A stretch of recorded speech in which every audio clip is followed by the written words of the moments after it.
I mean, it's not the Master Crowd Bolter, you know, I mean, the custom. The custom Storm Bolter, right?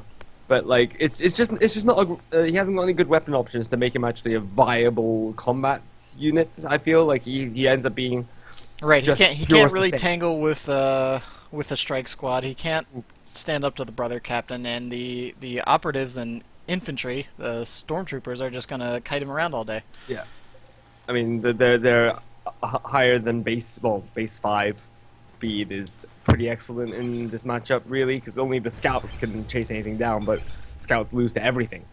So I'll be really interested to see how he approaches this map. Like, I think it's a pretty good map for Space Marines, all things considered. I mean, I haven't seen that much of it, so I can't, like, don't quote me on it, but I feel like the spread and size of the map favors scouts, even though Brother Captain's perfectly decent on it as well, with his stormtroopers.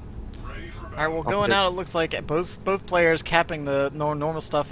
Both of them going straight for power instead of prioritizing any requisition. And second squad of stormtroopers coming out for Crewfinity, which is fairly... Yeah, I feel like that's a pretty standard way to approach this kind of map, because it's spread out, but in a way it's also kind of compact, and I think both these races are quite power intensive, so it makes sense to go for the power nodes. And he can pick up the tax can pick up the requisition point quickly, so it's good. Yep, so Brother Captain and Strike Squad, of course, sticking together on the northeastern side of the map there. Scouts are going for the quick cap on the center VP. Looks like they might be able to get that before those stormtroopers can get in there, but it's going to cost them a model. Oh, nope, not with the Strike Squads coming in as well. That's too much firepower. Quick reaction pulls those back before they really lose any significant health, so that's going to be fine. Toil's going for a double tax, actually, so that definitely explains why he goes the fast double power. He needs it. Yeah, definitely. So double tack going to be coming out, and do you think he's going to just pile onto that with some Assault Space Marines, or is he going to stick to something like Devs? No, this is going to be quadruple tax. We're going to see the tax spam again? We're gonna see the quadruple tax from Toil, and he's gonna win with it, and then he's gonna redefine the meta of SM versus GK. It's actually not the most outlandish thing ever, because if Crewfinity goes for a standard light infantry spam, tax are arguably one of the better things against it. Like a single dev by itself isn't gonna do much work. But sure. If he goes one dev, I think he has to go 2 devs, really, to justify the build. Whereas, I can't believe I'm saying this, but I think quad tax might actually be semi-viable in Tier 1. Okay, no, he's going devs. Okay, alright. Well, yeah, we had just, I know you weren't here, but we had just seen him go for the tax spam. He had triple tax against the Imperial Guard opponent he had just prior to this, so I wouldn't have been surprised to see him pull that out again. Strike Squad's getting lit up despite being behind that cover. I think one of those models isn't actually behind the green cover, but they're taking a lot of damage. He goes down. Brother Captain charges in, forcing back all the tactical Marines, at least getting some repositioning. That dev, where's that dev? Everything's getting captured on the back line. There he goes. He realizes he has it now, but Tax getting healed up, engaging the weaker infantry squads. And yeah, they're just completely ignoring the Brother Captain. Good play there, just recognizing he can go punch these weak unarmored infantry. But now we've got inquisitorial operatives moving in on the Tax, which are already injured. Yeah, I feel like Toil understands how to deal with the Brother Captain a lot better now than begin with, but still, like, look at these Inquisitorial stormtroopers, they still do a lot of damage. Oh, the special attack! Oh, he could have gone for the Apothecary, I think, with 42 HP. Yeah, definitely. Operatives, taking a few losses there, do have to fall back. Brother Captain still haranguing the Space Marine back line, but it looks like they will eventually be able to rout him at this point. But in the meantime of all that, however, it's been a triple cap for about a minute against Toilailee, and he's already down, probably going to be down by about 200 victory points before he can start doing anything about this. So an unending purge now on the Brother Captain. So the only real way Toil's ever going to kill that Brother Captain is if he picks up advanced targeting and just focuses him down. But it really goes to show one of the dynamics of this matchup. I think that, like, Space Marines has to commit more squads than the Brother Captain to win a fight, which allows him to really apply map control like this. And Toil doing something I've never seen him do before, which is group capping. What is this, Toil? Oh, there he goes. The scout moreover. No, but like the worst kind of group capping, using the least efficient squad to cap there. Right. If you're gonna have the tax over there, have them cap. Get that cap speed advantage at least. Inquisitorial operatives looking for some trouble, but I think they're not quite gonna find it. They might be able to push it off. Yeah, good flank. Yeah, pincer attack on that Devastator, easily forced off. Managed to pick up a model as well. The operatives do have to immediately fall back, but the attacks are going to hold the center of the map for the time being. I still feel like he would have pushed off the dev just with the operatives by itself, but they would have taken some model losses. So it's a really good pincer, and like Toil is finding it very hard to maintain map control, so he's going to go for ASM. So yeah, I think this is going to be a nice beefy tier 1 from Toilailee. It's actually veritably huge, verifiably huge.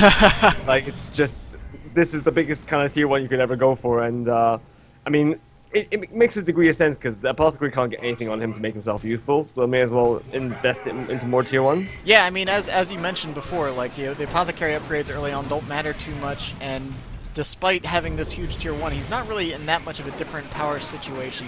Crew does have the full gen farm, but as it stands right now, Crew got both the Aegis and the Unending Purge on his brother captain, so that's a lot of hero investment. Also been getting some upgrades. You know, he got the Justicar, or what's the leader, the Sarge on the Stormtroopers? Acolyte, I want to say. Yeah, Acolyte. That's it.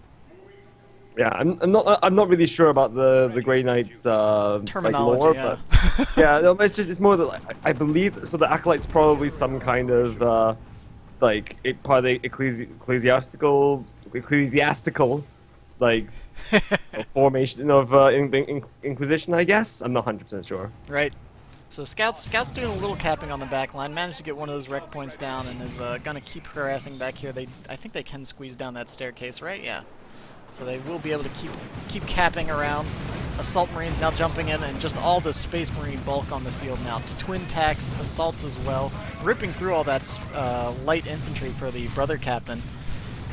And the brother captain's out here, but he's now completely without support. So again, he's gonna buy some time, but he's gonna have to retreat eventually.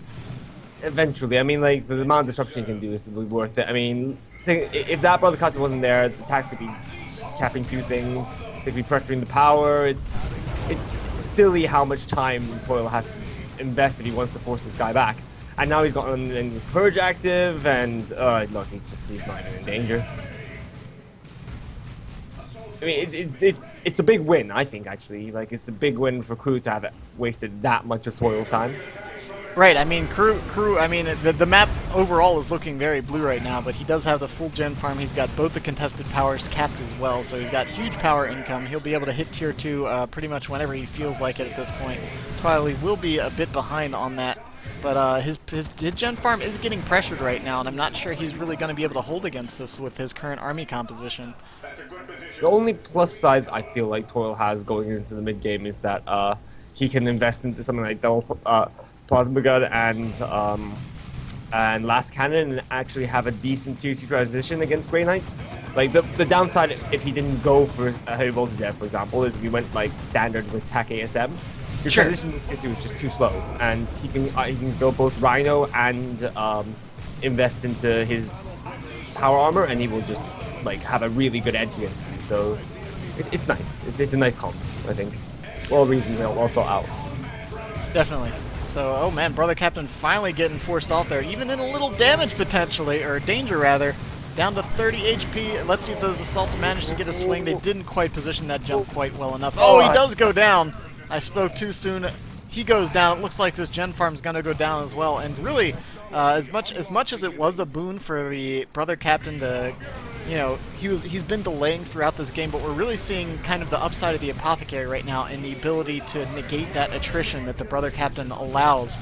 Because as a Tech Marine player, in those engagements, like you said, where the Brother Captain's buying time, he's haranguing all your units, like he's getting in that bit of damage, the Apothecary, so long as he doesn't have to retreat, is negating all that, like his passive heal R and of course his active heal, negate all the damage the Brother Captain does, and with all this meat on the field, he's just been able to push mercilessly forward. There are some Grey Knights on the back line trying to return the favor in that Gen Bash, but it was a really well-timed gem push, basically. Like, if he'd been like 30 seconds later, or even worse, like God forbid he actually ends up like losing that gen push, like he would have been in a really bad situation, I feel like. Certainly. This is the thing that actually might give him a slight edge now. Is going to lose his Apothecary. Ooh, yeah. There's no way out. No way out. A bit too much damage. didn't even need to force melee. You know, that range light infantry range buff does a lot of deeps. Yeah, definitely. Like, I think that's another thing that I feel like makes this a really nice GK matchup is that GK have access to bursts, whereas SM doesn't really. You know, like right, exactly. I mean, that's kind of their whole shtick is they're just kind of they're beefy. They can continue the long-term DPS. They can stay in the fight. But the GK is just going to try to burst you down and force off a squad or two early and get that on-the-field advantage. Yeah, that's not to say that one is straight up better than the other. It's just that they have slightly different play styles and requirements, and there's the last cannon. So, you know, here's Toilailee's transition. He's got an entire gen farm. It's pretty much as ideal as you can get in this matchup, in my opinion. Always got to tank the rear armor hit. Let's see, will it be able to get another blast off? It does! Ooh! And yeah, with that melt is going to seal the deal. I think that was really poor from Crew. Like, that was... I don't even think he would have lost it if he had just turned. Oh, why would it not turn? Okay. Okay, yeah, I guess he was trying to get it spun around, but even so... Don't know what to... But that, I mean, when you're being aggressive, like that's a risk you run when you're being aggressive with that early transport, right? Like he was throwing that thing right in the Space Marine's face, and he had to know that Toilailee was going to react pretty soon with some sort of snare, because Space Marine, you know, he had access to two of them with either the Laz or the Melta, and he paid the price for being aggressive. Not even, like, you know, that's the kind of movement you make when the opponent doesn't have a Devastator. Sure. Because if it's just a Melta coming, then it's like, well, I don't care. I'll just take a little bit of damage and then back off and repair. No problem. But when you have the situation of he's already got a Devastator and that transitional purchase is so fast, it's just not worth it. And I think Toil's shown that he really understands both like Apothecary and how to make compositions work against GK now. Like he's definitely got a much better grasp on it. Yeah, he's really driving it home right now. It looks like we're seeing some more Tier 2 come in from Crew. He does have some plasma on the field now, which will pressure the tax a bit more. But throwing away that early transport, whenever you go in for that early vehicle, and that's your primary power investment, and you lose it that quickly with that little impact, it's always a huge blow that you're going to have to start recovering from. Oh wow! Nice overcharge shot. I forgot they could do that. I mean, why can't tanks do that? I'm joking, of course. That would be slightly ridiculous. But I think the main thing that jumps out at me is that if Toil were to get a Razorback right now, Crew would be in a world of hurt. Because, yeah, these plasma guns are awesome, but then you just start running around and start kind of War Truck style, jumping out, shooting, jumping back in for the cooldown period, and then jumping back out and just shooting, you know? Right, or even just throwing some scouts with detection in there and forcing off all these infantry squads that have been running around doing capping on the back line. I feel though like it's when you have the opportunity to like party truck like that against their super AI focused army, you should just do it. Oh yeah, totally. He's going plasma cannon, which is also perfectly legitimate. But do you agree that the Razorback would be strong here? Definitely. I mean, I guess he's going for the plasma. Like he has the huge requisition float. He's obviously trying to save up his power for something. I don't know if he's maybe looking to get a dreadnought or something like that. But yeah, I'd love to see a Razorback right now. It would really force Crewfinity to probably invest in something that he doesn't want to. As you said, he's already gone so heavy anti-infantry. Exactly. You just want to do like I feel like the dreadnought would be like the more natural purchase. People would want to just go dreadnought in this situation, but oh my god, the brother captain goes down. But I think the problem with it is that if for some reason Crew were to ever get a dreadnought, he has a decent way to fight back into the game. I mean, not great, but it has a decent way. But I think the Razorback just applies pressure now and just hamstrings Crewfinity's economy, which is what brother captain is completely dependent on. Right. Definitely that, and the way, I mean, Crew's been doing a great job despite kind of being on the back end of the engagements here. I mean, he's still keeping the VPs in his favor. He's got Toilailee down to just over 100, so he's got a little time. He's been buying himself some time to kind of make up for that early Tier 2 blunder. Oh, nice shot. Not quite nailing it. Las Cannon, I think, is that actually set? It's not set up, so it's not firing on that power node down south. It's fine. He's gonna force melee. Just watch him. I No, mean that las cannon actually got some melee kills, so that's not an honor that devs get to experience very often. They took out a couple stormtroopers in melee. Don't worry, they'll come back as assault terminators in the next game. But yeah, have you noticed that Toil is he's gonna have a huge float because he's Popcat. Oh wow, yeah, I guess that's true. That's what happens when you go double tax and assault space marines. He lost the Devastator model. Okay, he can buy a scout squad now. It's okay. So what do you think of the Purifier purchase here? I feel like it's hyper optimistic. Like, okay, I mean, granted, they do work against, they do some serious work against these power armor range squads, but there's just too much out here, I think. There's just too much out there. You know what the problem is in my book is that Toil decides not to rebuy the last dev models and go for another dev, which is smart. But I think the main problem is that Purifiers come in, big engagement in theory possibly won, and then there's always Angel of Death, and it's just game over. Sure. Like, you need kind of even a rate. Okay, I have no idea how or just math. But anyway, more the point is, at least the Rhino gives you some counterplay. Like, it's not great. It's really, really not great against all this AV, but it gives you some mobility around the map. You can create some flanking opportunities. You can pick up some isolated squads. Right, You have exactly. no opportunity with Purifiers. Like, there's a Plas Dev. There's double tax, and it's just too much. Yeah, I mean, at this stage of the game, you don't want to be taking on. I mean, considering your army composition, you just can't take the Apothecary on head-to-head. There's too much meat. There's too much support, and especially with the tanking options of tax. I mean, I'm sure at least one of these tactical squads has their tanking ability ready, so that even if you get those Purifiers in melee with them, they're just going to knock you back and stall out for time. The Apothecary now just purchasing all his war gears because it's luxury upgrades, and no reason not to. I mean, as I said before, he's already PopCap, 100 out of 100, with only one squad, which is technically a tier 2. So yeah, that's got to be a first, right? At in tournament. Oh, nice plasma cannon shot. That was so man. Good. I wish those were more reliable. No, I think it hit a post or something. It just blew up in his face. I didn't actually realize those things could actually block plasma cannon shots. Yeah, I'm not sure. Well, that's sometimes it's a little odd what does and does not block. But yeah, it's just looking. This is looking rather decisive at this point. I don't see a lot that can go on. I think that Toil's played a great game, but I mean, of course, he could lose his focus and then lose all his VPs in one fell swoop. But that would require some crazy throwing. He's got such good control. He's got a mobile strike force with his double tax and ASM. It's really, really hard for Crew to hold on to any part of the map. Cap is something, of course, you can do that, but how are you going to ever hold DPs?